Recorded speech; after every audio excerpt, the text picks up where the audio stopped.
खरं तर अगदी एवढ्यातच ठाकरेंकडून असं सांगण्यात आलं की जर त्यांची सत्ता आली महापालिकेत आणि ती येणार असा त्यांचा विश्वास आहे, तर भारतीय जनता पार्टीनी प्रचंड भ्रष्टाचार ॲडमिनिस्ट्रेचरच्या राज्यात केलेला आहे आणि त्याचा व्हाईट पेपर ते काढणार आहेत.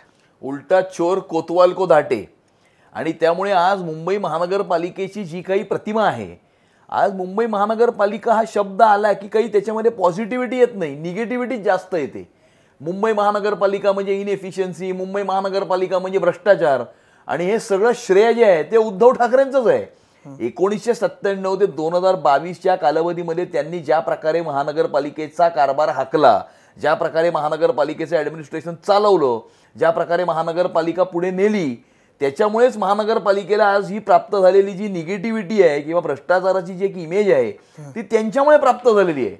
आणि 2022 ते 2025 किंवा आजतागायत ह्या ॲडमिनिस्ट्रेटर त्या ठिकाणी मुंबई महानगरपालिका निवडणुका न झाल्यामुळे चालवतोय. आणि मी तुम्हाला हे सांगू इच्छितो की या कालावधीमध्ये उलट 2022 मध्ये पुन्हा एकदा महायुतीचं सरकार या महाराष्ट्रामध्ये विराजमान झाल्याच्या नंतर दोन मुख्य चांगल्या गोष्टी मुंबई शहराच्या बाबतीत घडलेल्या आहेत.